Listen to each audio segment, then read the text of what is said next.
Hello and welcome back. We have another IG Live with another one of our team members, Kandi Wyatt. She is a professional boxer and we are very excited to dive into a little bit more about her background because, to be honest, I actually don't know much about her amateur career, and then also leading into what she's doing now with her pro world and how that came to be, starting from a young girl that started in boxing to now being where she is now. So we'll quickly get her on here and then we will ask her all the questions. I'll let her do a brief intro as to how she got into boxing, all the things. If anyone does have any questions as we are chatting, comment or ask a question in the box and we'll make sure that she gets to it as we go. If anything comes up, I'll be having some questions that I'm going to be asking her already. And if you think of anything as we go, then we will go from there. So I'll let her come on. She is joining us from Calgary, so a little bit of a time difference for us here. It's 2 p.m. Eastern Standard Time, Toronto, and it's 12 in the afternoon over there. And then depending on whoever else is joining us, wherever you're tuning in from, good afternoon, good morning, good evening, whatever time you woke up today, we'll get started and go from there. Hopefully everyone's enjoying the summer, enjoying the heat. I know I sure am. And actually I am wearing our newest sweater collection that Girls Just Want a Box will be dropping this weekend. So stay tuned on our website for our new sweaters that we have. We also have some new available hats. So there's lots of new stuff in the shop coming, so stay tuned.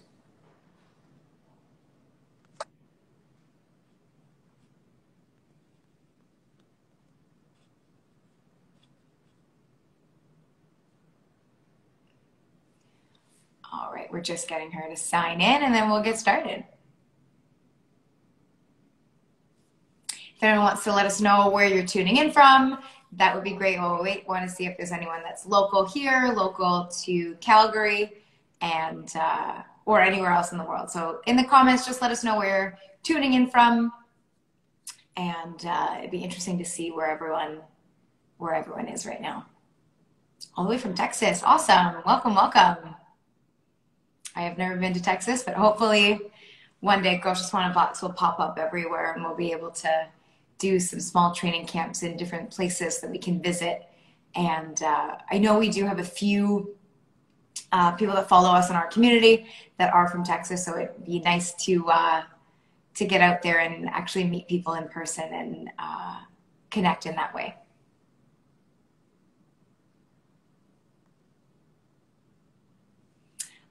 So the question that just came through is, am I a boxer? And yes, I am. I have not competed, unfortunately, for a little bit of time now, but I am a boxer and I'm hoping to have my next fight some point soon.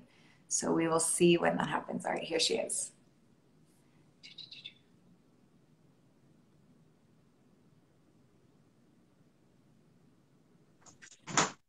Hey, Kandi, how's it going? Hey, not bad. How are you? Good, good, good. So welcome. We are very excited to have you here and chat a bit more. I try not to do as much of an introduction because I want you to give a little bit more detail that I might not give out. I have obviously mentioned that you are a pro boxer. And I guess for anyone that doesn't know your story as to how you got into boxing, let's just kick it off with that. Yeah, for sure. It was a long time ago. I was 8 years old. My family had just moved to the town I grew up in. I grew up in Rocky Mountain House. And I had joined the gymnastics club along with my older sister, with the sole purpose of wanting to learn how to do a backflip. That's the only real reason I was really interested in gymnastics. And the boxing club and the gymnastics club were actually in the same building, and there was no wall. Yeah, there's no wall that separated the two facilities. So I was getting really distracted at gymnastics practice, watching all the boxers. And one day I just kind of went over there and went up to the coach and asked him if I could join. And then I asked my parents, and then here we are 23 years later now. Okay. And did you ever get to learn the backflip? No, no, I do not know how to do a backflip. All right, no problem. So I didn't get that. I didn't get that far in the progression of gymnastics. Like, I was kind of hoping that they would just, that's all I would be able to focus on, but that wasn't the case. Yeah. There's a lot of other steps you need to learn Just first. like in boxing, right? There's Mhm. like, you need to learn your stance and then you go from there versus just getting into a fight or a ring. Yeah, exactly. So, yeah, I do not know how to do a backflip, and I think if I attempted to do one, I would be very hurt. Okay, fair enough, fair enough. So we'll get into your pro career in a bit, but let's go back to amateur. So how long were you an amateur? I actually don't know much about your amateur career. So I guess, how long were you an amateur for? Did you have how many fights? What was it like? And then I guess, how did you transition from, or when did you decide now is the time for me to go pro, or was it your coach? I guess kind of fill in those gaps for us. Yeah, so when I first started boxing, I was obviously very young, and kind of right around the age of about 10 is when I'd really thought about going pro. Okay. At that time, women's boxing wasn't an Olympic event. So the Olympics, when I first started boxing, it wasn't an option. It wasn't like a carrot type thing. It wasn't like a carrot dangling in front of my face to try to achieve. So I had a 15-year amateur career. I was a 6-time Canadian national champion. I made the national team for 1 year in 2010, and I had the opportunity to go travel around the world for some tournaments. I actually won the Continental Championships that year. So I was the 2010 Continental Championship for Team Canada. Okay. That was super exciting. Yeah. And then, so right soon after that in 2010 is when women's boxing was inaugurated into the 2012 Olympics in London. Yep.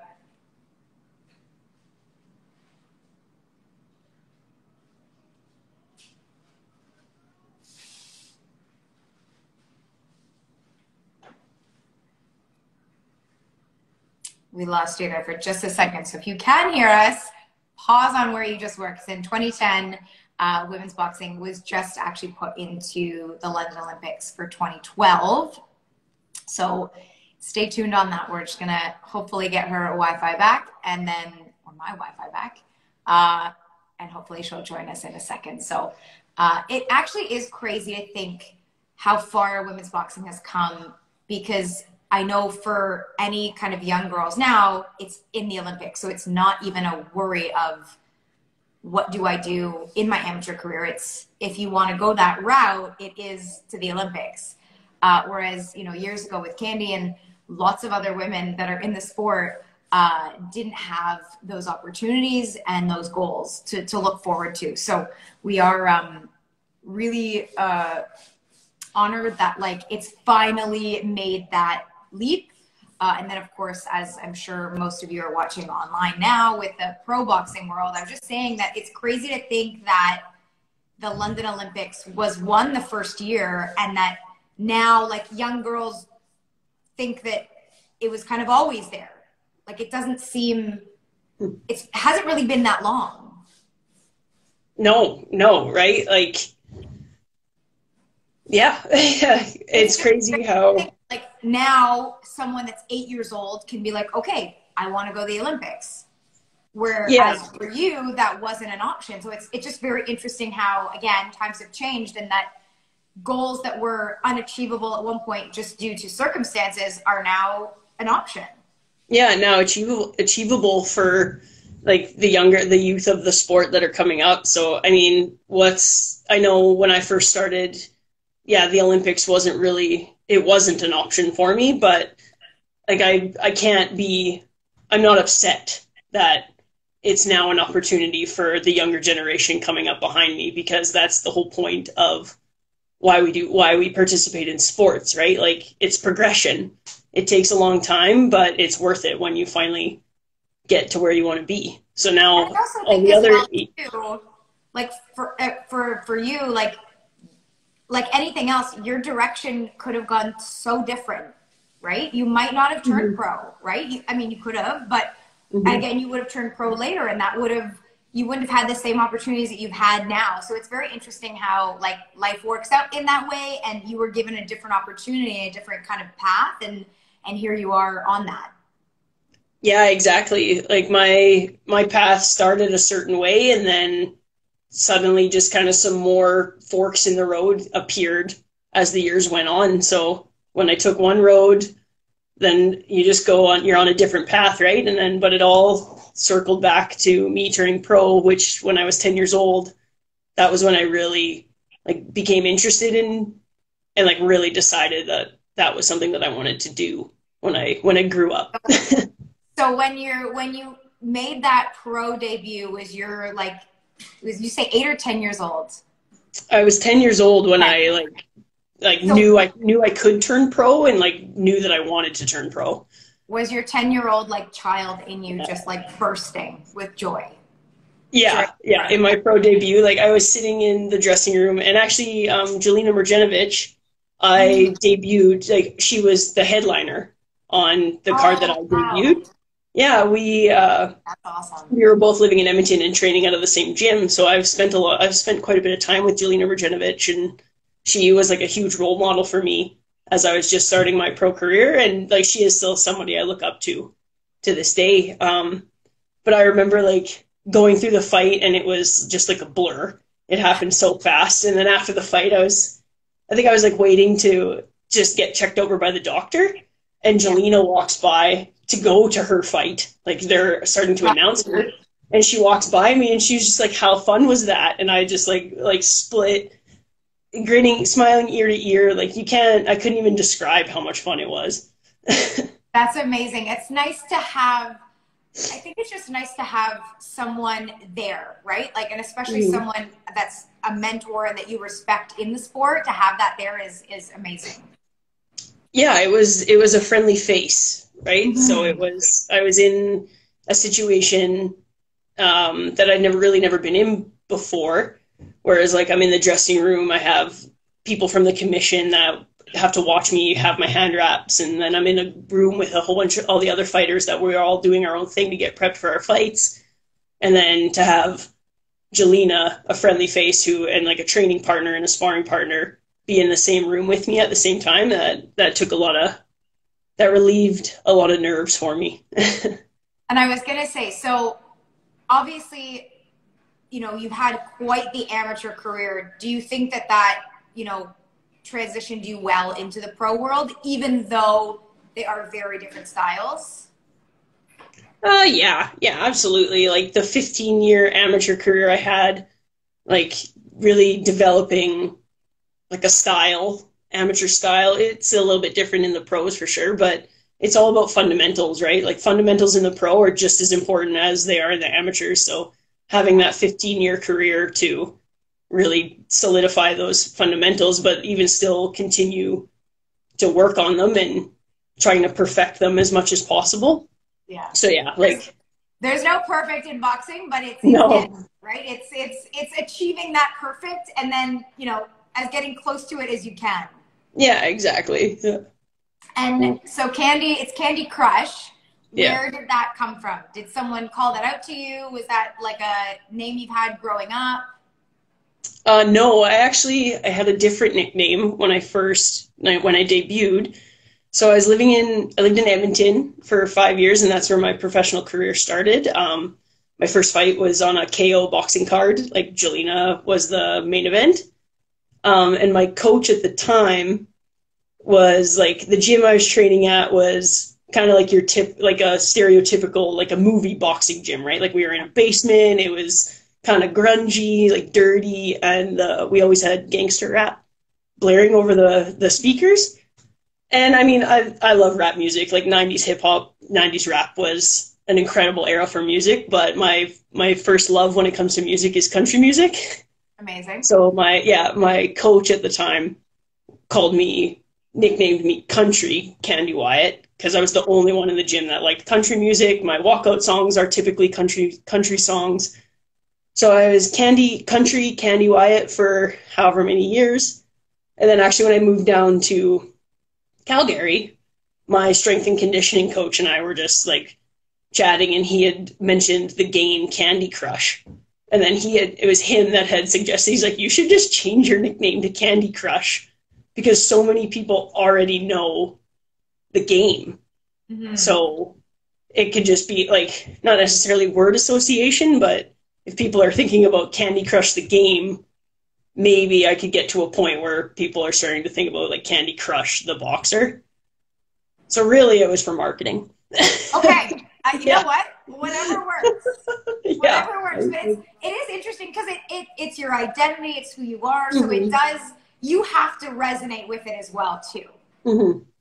Yeah, exactly. And it's fine. Like I've got a logo made, and I've been able to have a lot more fun with the Kandi Krush name as opposed to Country Kandi Wyatt. But I mean, my walkout songs are still more than likely always going to be country songs because, yeah, I just love country music. Country music gets me fired up. And I love that. So I was just looking at your box rec, actually just prior to this, just so I had like a little bit of,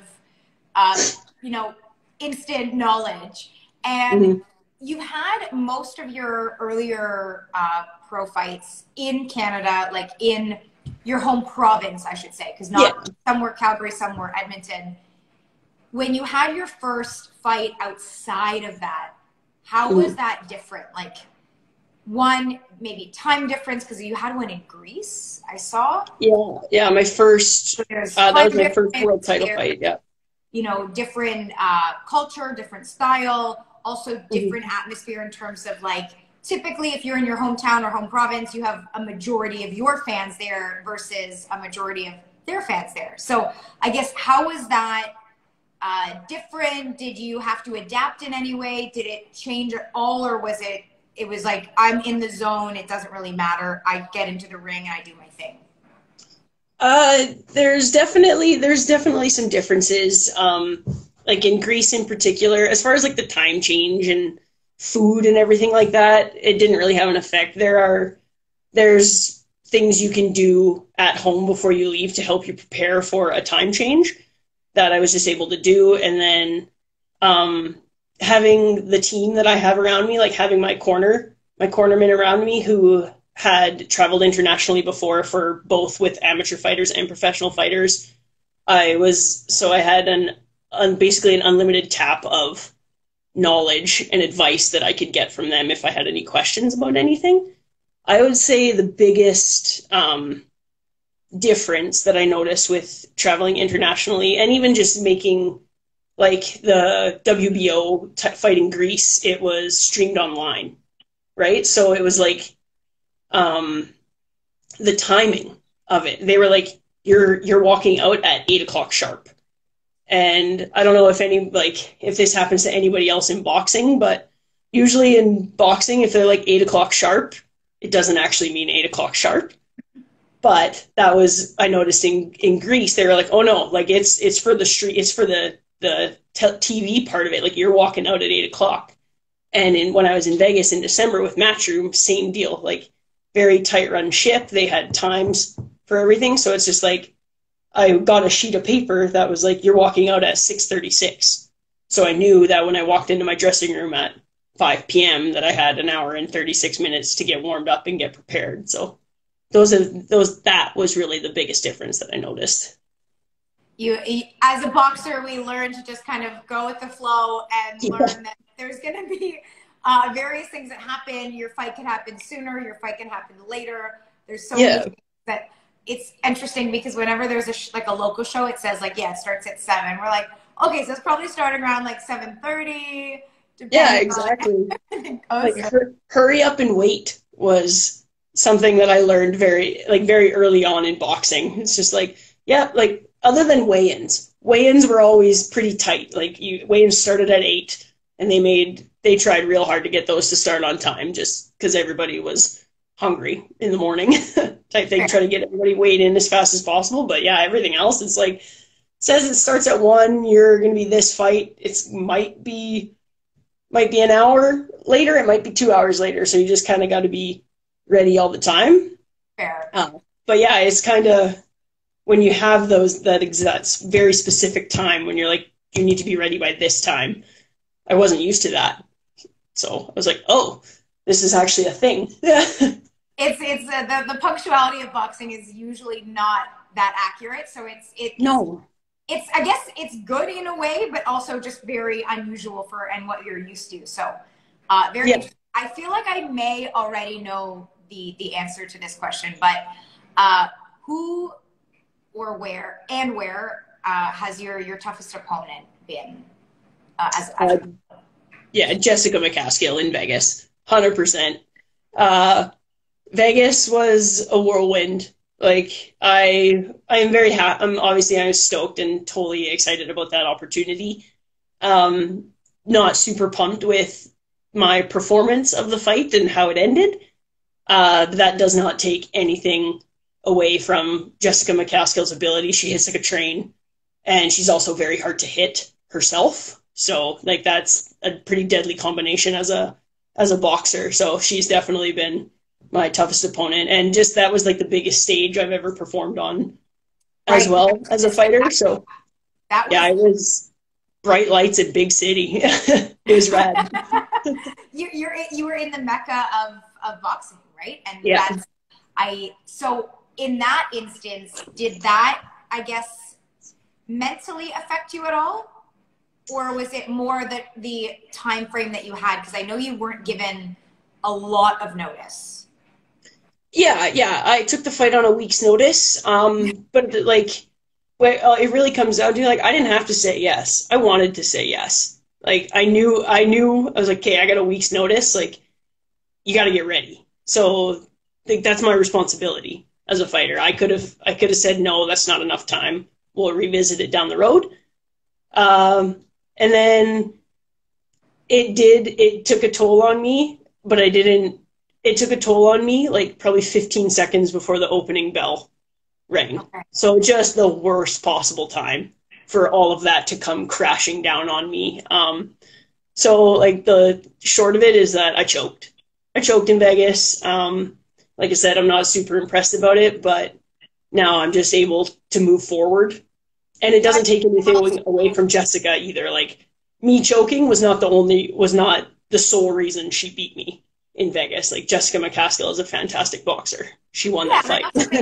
Too, like, I mean, and I understand from the boxing side of things, like, and as a fighter, it's, you can be disappointed in yourself and you can say all those things, but like you put on a good fight, like given everything that you had, one as well too, like that crowd, and in the loveliest way, they were not for you. They were not there for you, yeah, exactly. They were there for Jessica, but that's been a nice other thing I've noticed as well with fighting internationally is that, yes, I've definitely taken into account that my home crowd is not there, but the crowds have also always been pretty welcoming to me. That's awesome.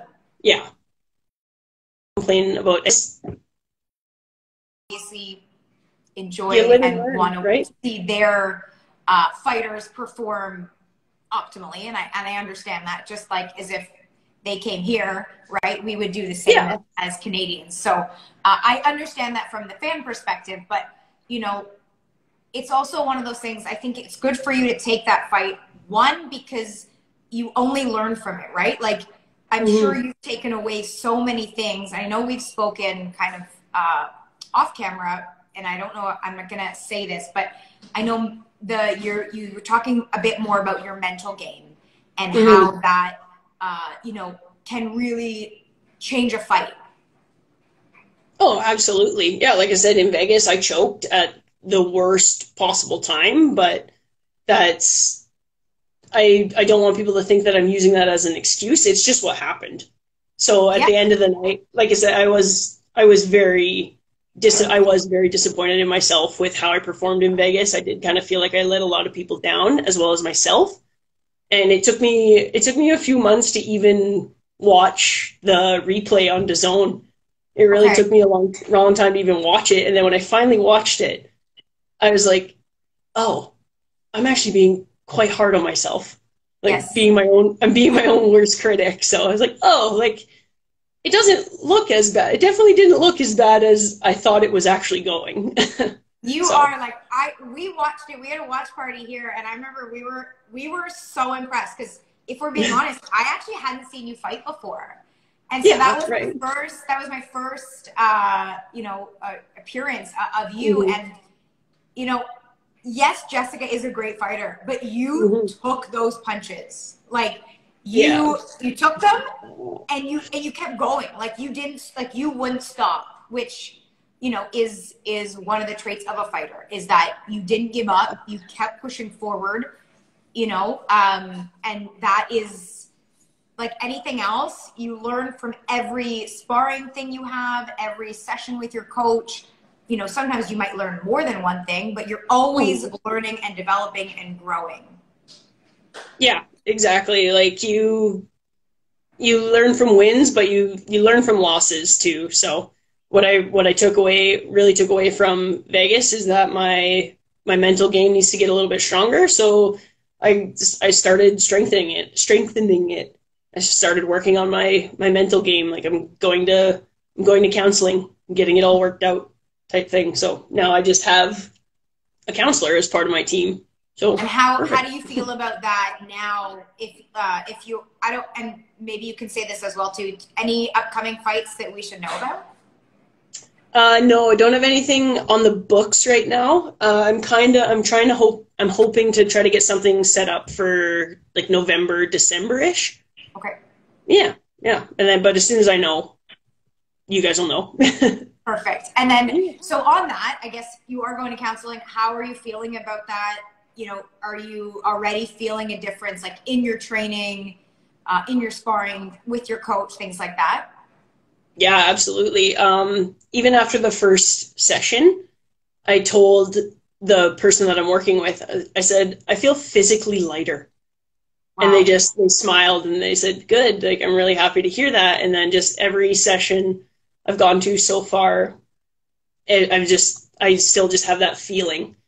And the sort of like therapy, I guess, for lack of a better word to use, I think the acronym is EDMR, something. It's like rapid eye movement. I know what you're talking about. One of the Boxing Ontario boxers here provides that treatment. Like she's, I don't know if she's a therapist, I shouldn't say that, but I know she provides that treatment. I always get the acronym. Thank you. EMDR. I always get the acronym. EMDR. There we go. Thanks, Kathy. Yeah, but I mean, it has been it's been exponential. And like I said, after like an hour and a half session, I felt physically lighter, and it's just helped with my confidence. And I'm more confident in myself and actually believing in myself again. So that's awesome. That's awesome. And I don't mean to like put this on you, but we don't talk about the mental side of it as much. No, we don't. So like, you know, especially if you watch if you watch a promo video, it's someone out running, it's someone out flipping a tire, it's punching a bag, it's working with their coach.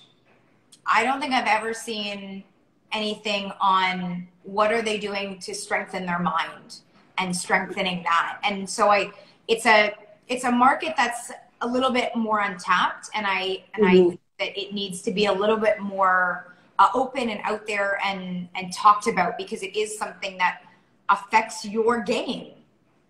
Yeah, absolutely. Like, I'll say it, therapy's worth it, everybody. It is worth every penny. So whether it's like, you can take so much away from one therapy session. So it's worth it. If you're struggling with anything, go talk to somebody about it. It'll be worth it. Yeah. And like what you were saying about like all the promo videos and all the build up, it's always us doing like the physical acts. And what came to my mind was, I'm pretty sure everybody's familiar with the picture of the iceberg, how like the tip of the iceberg, it's only the tip of the iceberg that's above the ocean water, and then underneath it's just like this mass that nobody sees. And that's where I think a lot of the mental stuff hides when it comes to athletes. That's the stuff that nobody sees. And it doesn't come out unless, you know, we talk about it. Yeah. And sometimes it can be, you know, you can always still do it. Like there's no there's no time where it's too late or anything like that, Yeah. right? Exactly. You can always add it in. I guess that's probably something that I know, I'm sure you probably wish you had when you were in the amateurs as well too. Because I imagine, again, even though their styles are very different, the mental game of it is still, I would say, I shouldn't say this because I'm not a pro boxer, but I would say the mental side of it is very similar, if not the same. Oh, absolutely. Like the mental pressures of boxing get to anybody, no matter what level you're at. You don't have to be the national champion, the Olympian for your country to only experience the pressures of competitive sport. Like from youth, like somebody walking into their first fight is going to be having the same or similar mental pressures as a professional like myself fighting for their 4th world title shot. Yeah. So, yeah. And I will open it up. If anyone does have any questions for Kandi, please throw it in the chat. I have 2 more questions that I'll ask you, and then I'll let you kind of get on your way. With you being a professional boxer, you know, working out at your gym, do you find that there's a lot of the youth that will come up to you, ask you questions? Are you coaching at all at your gym? Anything like that?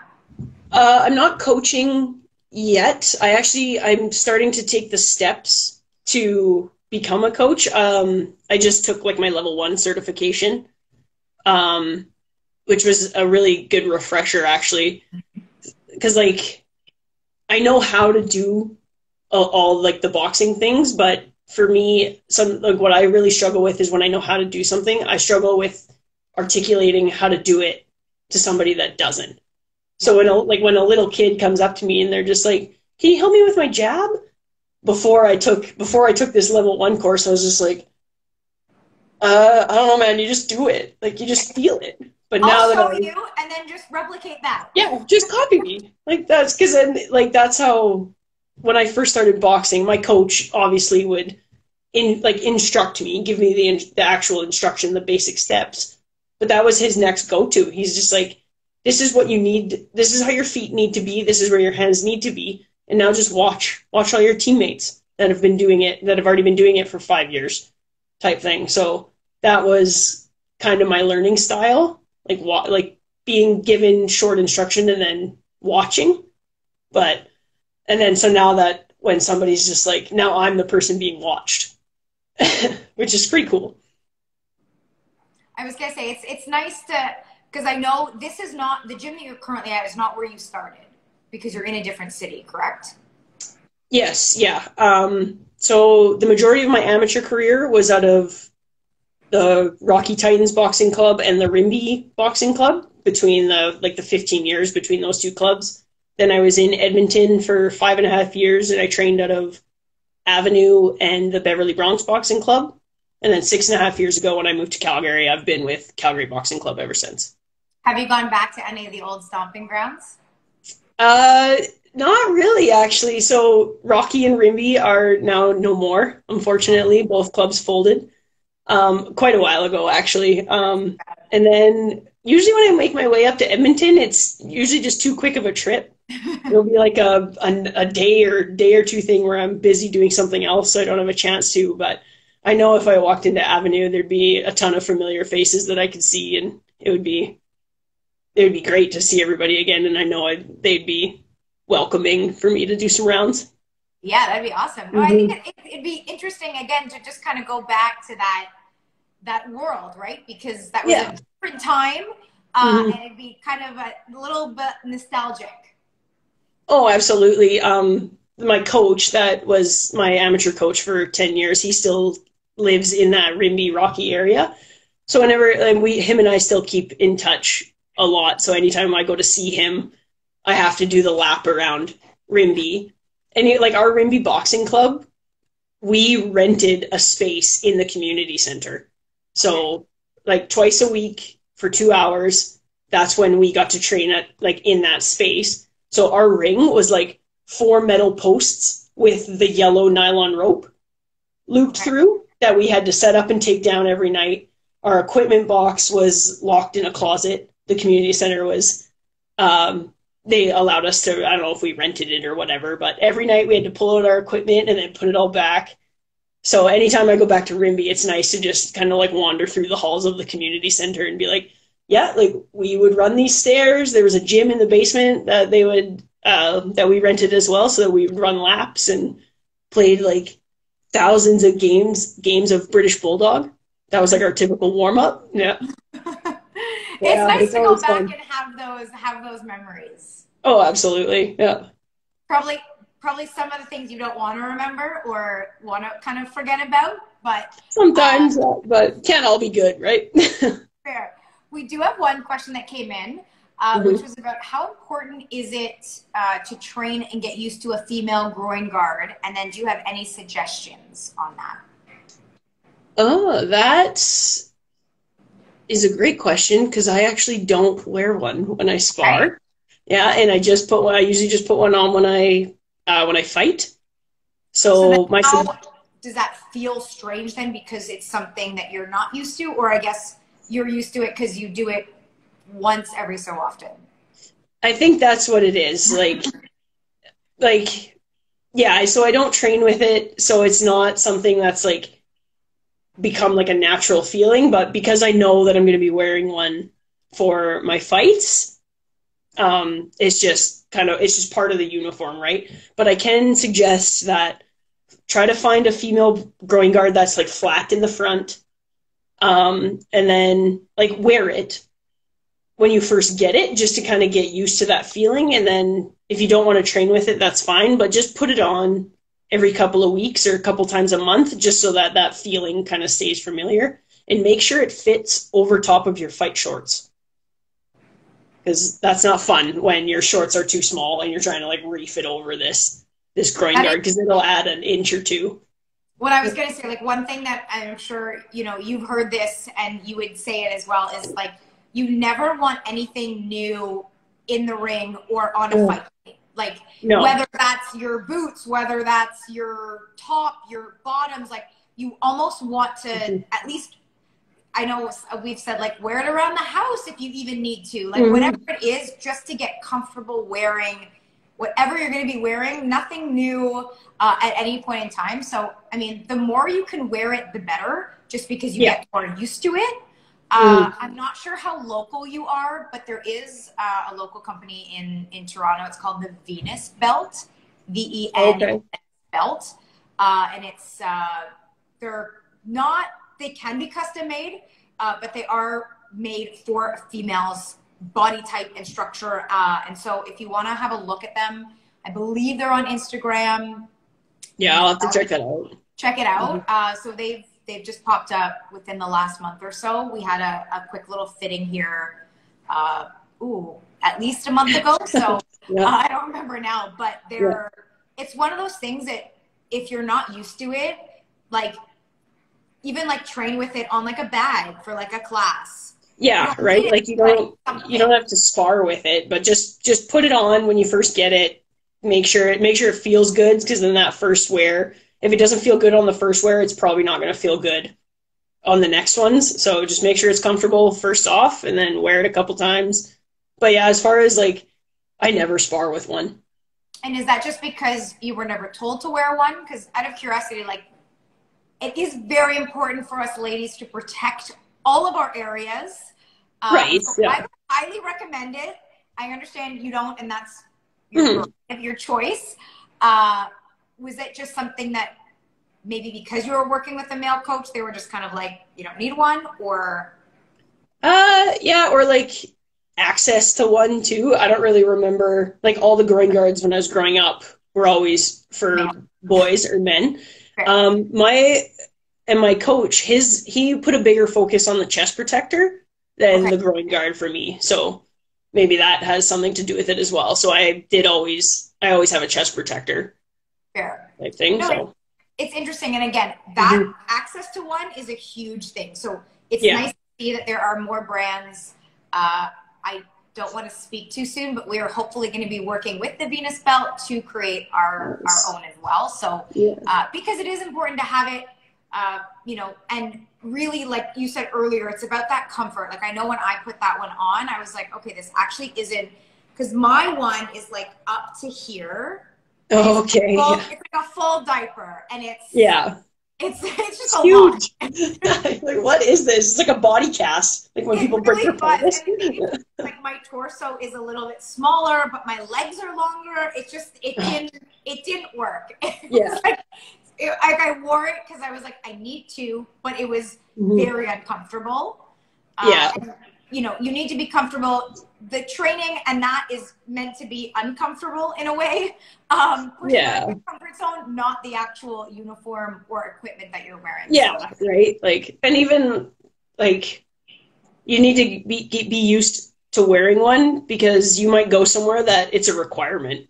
They're like, no, females have to wear the groin guard as well as the chest protector. But the next card you go to, they might be like, no, just chest protector. We don't care about the groin guard. And I think like in the professional world, I think different commissions possibly have those rules as well. Okay. Right? Like they'll be like, no, females have to wear the groin guard. The next state you go fight in, they'll be like, nah, wear one if you want, but you don't have to. So it's always better to just get used to wearing one in that odd chance somebody's going to tell you that you have to, or else you can't fight. Yeah. And then, okay, same, thank you for your answer. I'm very new to boxing. Congratulations. Welcome to the best sport. Yeah. Same question to the mouthpiece. Any suggestions getting used to that? You go first, Kandi. Wear it. Yeah, that's really all you can do. If you're gonna get the mouthpiece from Sport Check, like any sporting goods store, like a hockey mouth guard. Well, I think like that's what I wear. I wear 2 hockey mouth guards. You just put them in boiling water. When you're molding them, like get in there with your fingers, like really mold it tight around your teeth so that it's completely comfortable. So, and then when you open your mouth, when it's in, like, so if my mouth guard's in and I open my mouth like that, it shouldn't fall out. It should only come out when you like get in there with your fingers and actually pull it out. So yeah, that would be my suggestion for molding it. And then to get used to it, yeah, you just got to keep wearing it. Wear it when you hit the bag. I've worn mine running before when I've gotten like a brand new one. And I'm going to go get a couple like dentist made ones.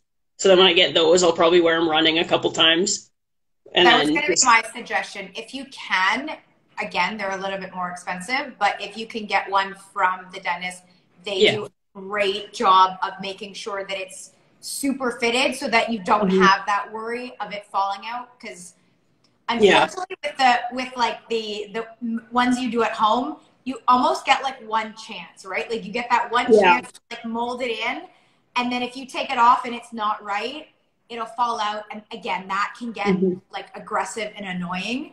Absolutely. Yeah. And then if you're in a fight and you're tired and you're starting to breathe heavy through your mouth and your mouthpiece is coming out, it's just an added distraction that is not ideal when you're in a boxing match. Focus on your opponent and the fight. You don't need to worry about your groin guard or your mouthpiece. Like that's again, all things to try and get rid of and out of the way before you have to do that.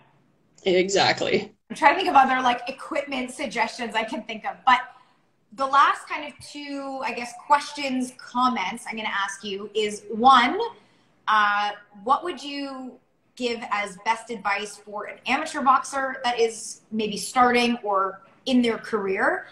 And then for someone that's looking to turn pro and get into that world, what it would be your best kind of advice to give to both sides? Because you've lived in both. Right. Well, the similarity between both worlds is that you get out what you put in, and you have to put in a lot. I'm not saying that to try to like scare people away, but you need to put in a lot in boxing, whether you want to be whether you want to be an Olympian or even if you just want to do it for fun. Put in everything you have, and you will see the results come back. As an amateur, my advice, what would be my best advice? I'm going to go with this one because I think a lot of amateurs could still be in like that teenage range. Please, if you enjoy it, don't worry about what your friends are doing.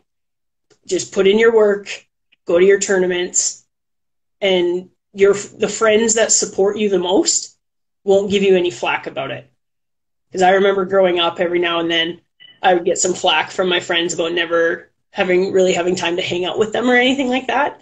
But the friends that really supported me and supported what I was doing understood, and they were ready to celebrate with me when I got back from a national tournament after not seeing them for 10 days and having committed a whole bunch of time to training for it. They were the ones that were there to celebrate with me when I came home with a gold medal. So if it's something that you really love and you really enjoy, do it and don't worry about what anybody else is thinking. I love that. I think that's a works great as a pro too. Yeah. Yeah. No, because it's true, and I think it can be translated to anything really. But I think it's really important that you are passionate about what you do and that you stick to it, because you know, whether or not you missed a few things, you gained all these other things, right? Like I think we forget when we're worried so much about what we miss, we're not present in the moment, and we maybe forget of all the things that we've gained. So it's super important to realize that. I like that. Yeah. And just surround yourself with people that support you. Like it's having a solid support system.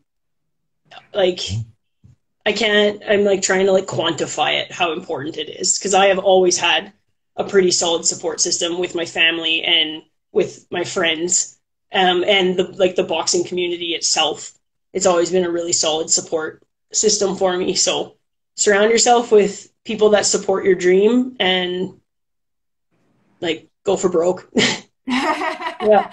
That's awesome. I love it. The last thing I'm going to say is because I'm going to speak for Christina as well too. We're very excited that you are joining us in Las Vegas in October for the International Women's Boxing Hall of Fame, because this will actually be the first time we're meeting in person. So that's also it'll be exciting. We've only met through the computer screen and through social media. So we're very excited for that. If anyone is looking to join us, it's going to be the weekend of October 21, 22, 23, I believe is the Friday, Saturday, Sunday in Las Vegas. And we're excited to join Sue and the WBAN team. So we're excited to have you there. We're going to do lots of posting stories. We'll probably do another like interview like this, and just to see how you enjoyed it, and especially meeting all these fabulous women that are getting inducted. So we look forward to seeing you in October. In the meantime, keep it up. Let us know about any fights that are upcoming. And if you don't follow Kandi already, her handle will be in the captions. She's already here. So just go follow her and see everything that's going on. And we'll speak to you soon. Yeah, sounds good. Thanks for the chat. And yeah, I'm pumped for Vegas. I've never been to one of the ceremonies before, so I'm really excited. We're excited. It's our second year, so we have a little bit of experience. But this year's going to be a little different. It's going to be different. So we're excited for that. Sweet. Enjoy the rest of your weekend. Take care. Thanks everyone for joining. Yeah. Thanks everybody. Bye. Bye.